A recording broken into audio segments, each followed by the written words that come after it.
Hey, what's going on, everyone? A big welcome to another video, and I'm very excited to bring to you my analysis of Game 7 of the World Chess Championship match held in Astana in Kazakhstan between Ian Nepomniachtchi, who had white, and Ding Liren, who had black. So, the game started off as I predicted with 1e4, which is Ian Nepomniachtchi's favorite move throughout his chess career. And Ding Liren this time did not reply with 1e5 after he had some problems in the previous games in the Ruy Lopez. But he maybe surprised his opponent and went for the French defense with e6. And Nepomniachtchi played the main move, d4 and d5. So here, this is the standard position of the French defense. And the French defense has been something I have faced, of course, with white as an e4 player many times in my life. And also it's my favorite weapon the last 6 years now with black. So in this position, white has a number of choices. They can play knight c3, the classical variation, defending the pawn on e4, inviting the winner after bishop b4. Also, they can play the advanced variation, pushing the pawn. They can play the exchange variation. They can also play the Schlechter variation with bishop d3. But in this game, Ian Nepomniachtchi played knight d2. And knight d2 was the favorite move of Anatoly Karpov, the 12th world champion. And still a very popular move today. I mean, if you want to learn about this move, you should look at the games of strong players who have played it. And the strongest players that have played knight d2 consistently are Michael Adams, are Sergei Tivyakov, are Vasilios Kotornias, David Navarra as well, just to name a few. These are the ones that come to the top of my head. So after knight d2, Ding Liren replied with c5. And one of the downsides, let's say, of knight d2 is how many options black has. Because apart from c5, and I'm assuming after c5, if white had played e d5, they were intending, black was intending to go queen takes d5, not e takes d5, which also is playable though, but a queen takes d5 is considered the best, the move that equalizes, and also the move that Anish Giri recommends in his Chessable course on the French. Now, apart from c5, other trendy moves are knight f6, of course, which has been the main line, the choice of club players usually, and what they consider ideal if black is going for the win. Apart from that, there is also bishop e7, the Morozevich variation. There is knight c6, the always tricky Guimard variation. a6 is possible as well. So is a5. So is h6. And of course, they can play d takes e4, knight takes e4, and now either knight d7, the Rubinstein variation, or bishop d7, the Fort Knox variation. And there are a few others as well down the line. Well, this is one of the reasons some people avoid knight d2, because black has all these options. Well, he went for c5, which is probably the best move and the one that brings black very close to equality. And here, wanting to avoid the variation of e d5, queen d5, which is very hard to get an advantage against, Ian Nepomniachtchi did think for over 1 minute, and eventually, 1 minute and 20 seconds, and they played knight gf3. So here in this position, again, many moves are possible. For example, after knight c6, e takes d5, here they should take back with the pawn, not with the queen, because if they take with the queen, they will be hit by bishop c4, and it's just not a good variation for black to go into. They should take with the pawn and accept that they will play with an isolated pawn on d5 after d4 and c5 eventually get exchanged. Apart from knight c6, there is also the move knight f6, which allows white to go e5, and after here, knight d7, now c3, and let's see, we reach this variation. However, instead of the knight being on e2, the knight is on f3, which just leads to another variation, and this is a pawn sacrifice line, which is though quite dangerous for black. Just to run you through, after c4, queen b6, castles. Now they take on d4, white takes black takes back with the queen, knight f3, the queen usually goes back to b6, and here many moves are possible. For example, queen a4 is one of the moves, pinning the knight on d7, which now can't move, and also from a4 intending to swing the queen over to g4 to put pressure on black's king side after if they castle short. Also a3 is possible, and the reason they go a3, I'll just show you. After queen a4 they go queen b4 and now queen c2. So in order to stop queen b4, that's why sometimes white starts with a3. Anyway, what did he play in the game? He played taking on d4, which is the main move, and now this is the last chance of black to play e d5, and here they should go queen d5, because if they go e d5, this is an advantageous version for white, because they have already taken on d4. Still, it's close to equal, but a tiny edge for white, and I would rather avoid it. And yeah, queen d5 is the move that I would play in this position. However, white preferred to go knight takes d4, and after knight takes d4, here there are two main choices. Anish Giri in his chessable course recommends knight c6, and just to show you, the main line is bishop b5, bishop d7, knight takes c6, and now they have a choice, but bc6 is what Giri recommends. Slightly better move, bishop d3 now, and the bishop on d7 is slightly misplaced. Bishop d6 is the main line, and after queen e2, black should not go knight f6. This is a trap that white has set, because after e5 they are winning a piece. Instead, knight e7 is one possibility where white should go e5, just push the bishop backwards. Also, another option is e5 that Anish Giri recommends in his chessable course, and another possibility is just to go queen c7, I think, and after knight f3, which again stops knight f6, because now there is again e5, so this is to be avoided. But here, if they take, they usually take with, I'm not sure, to be honest, I'm assuming it's with the queen, with the queen, and now they hit them with knight f6. So this is another variation where, okay, the pawn on c6 is slightly weak. However, the fact that the pawn on c6 is on a closed file makes it much harder for white to attack it. And of course, they have the idea of going c5 and bishop c6 to activate the light square bishop from there. Okay, so I'll focus on what happened in the game, which was knight f6, the other main choice in this position. And after knight f6, here again, white has a choice. Will they take on d5 or will they push with e5? And in the game, white took on d5. However, e5 is also possible. And just to show you a trap here that's very important, if you play the French defense or if you play knight d2 against the French defense, after knight d7, now the pawn on e5 is under attack. And after f4, this is a relatively bad move. You can see the evaluation bar. And the trick is knight takes e5. And if f takes e5, it's queen h4 check. And the knight on d4 is lost. Black is winning a pawn and has an excellent position already, +2 for black.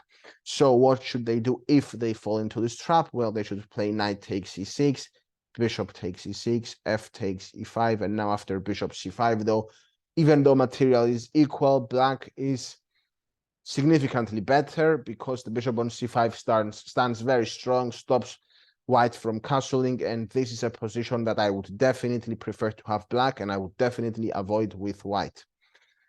Now, apart from that, there is also the move knight f3, which is by far the best move in this position.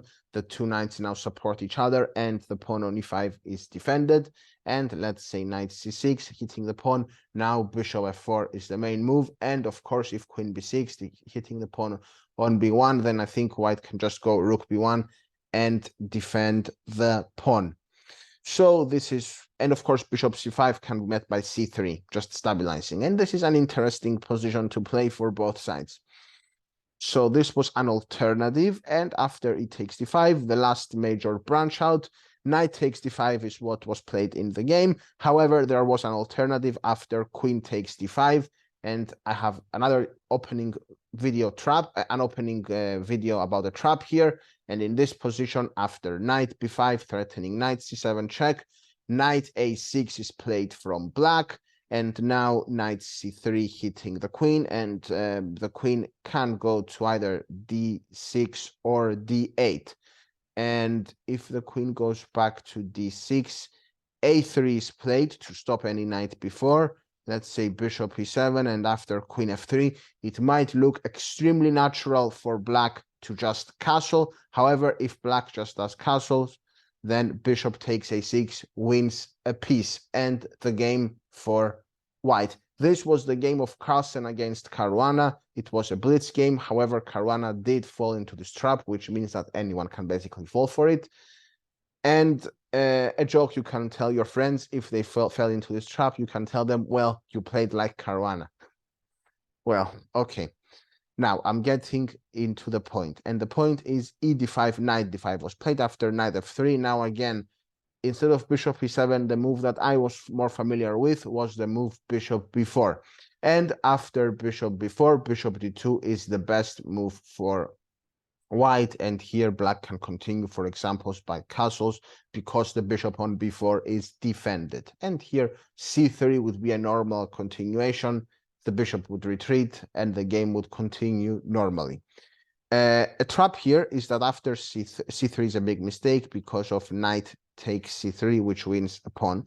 And the key detail is after takes, let's say bishop d2. Of course, we don't take on a1 with black, but we take here. And if queen a4, there is knight c6. We are doing absolutely fine here. We are up 2 pawns and we have a completely winning position. Because if knight takes d4, of course, we take with the queen and we improve our advantage even more. So I'll go backwards. Instead, Ding Liren, though, preferred bishop e7, a move I wasn't so familiar with.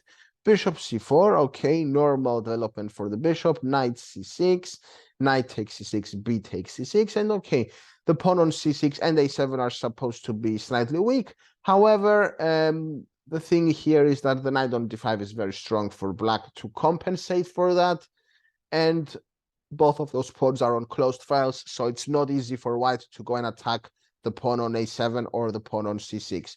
So white just castles and black castles. Queen e2. e2 is a very normal square for the white queen in many different openings. It's the best square for the queen. And here it's linked with a very simple idea, which is bishop d3 and queen e4 to create a checkmate threat on h7. So bishop b7 was played and bishop d3, like I said, queen c7, activating the queen. And also here there is a threat of knight f4, which would take this bishop, and this bishop on d3 is extremely important for white against the French defense. Bishop on d3 is often white's best piece.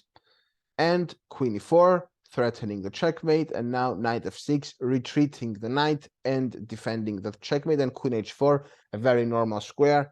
If white could play twice, they would simply go bishop g5, and bishop takes f6, removing the defender of the h7 pawn and the checkmate. So queen h4 and now c5 followed, which kind of creates a threat of bishop takes f3. However, yeah, bishop f4 was played, and it hits the queen. The reason they didn't go bishop g5 is very obvious. After bishop g5, black just goes h6. And here, of course, taking on f6 is not good. I'm not too sure about taking on h6. It's at least worth considering, but black should be okay. I would say it's equal. Let me have a look. Yeah, bishop takes h6. It's just equal. Okay, so instead, bishop f4 was played, hitting the black queen. Queen b6, hitting the pawn on b2, and knight e5. So e5 is a very good square for the white knight. And the reason it was selected to go there is because knights are very strong in the center. And of course, something to always watch out for is the possibility of bishop takes h7. And after knight takes h7, queen takes e7, because the knight was pinned on the bishop. But here, I don't really like this for white because queen takes b2 is possible, bishop takes f3 is possible. Yeah, bishop takes f3 is maybe even slightly better for black. Anyway, so queen b6 was played, and now knight e5, rook a to d8, activating the rook. Rook a to e1, okay, g6. G6 might look weakening. However, it's an essential move to be played, and white doesn't have a way to take advantage of the weakened dark squares over there. So bishop g5 they played, and now rook d4, a rook lift, a typical idea, hitting the white queen.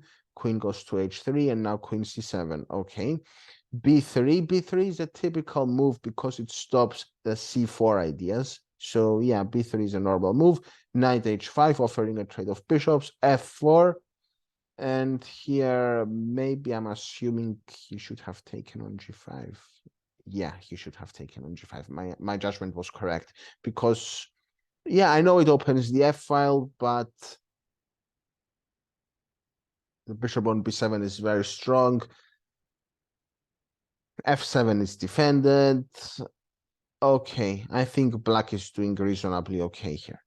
Anyway, they preferred bishop d6, c3, and now an exchange sacrifice after knight takes f4, bishop takes f4, rook takes f4, rook takes f4, bishop e5, hitting the rook leaves, and now I think taking on c3 was possible because they would take on h7, but the dark squares are under control. Well, rook d8 was played, bishop e4, bishop takes e4, rook takes e4, and black does have has one pawn for the exchange, should be holding. The bishop on e5 is very strong, and yeah, 2 extra pawns on the king side for 1 extra white pawn on the queen side. So there is an imbalance, definitely. Rook d5, rook h4, hitting the h5 pawn, and now queen d6.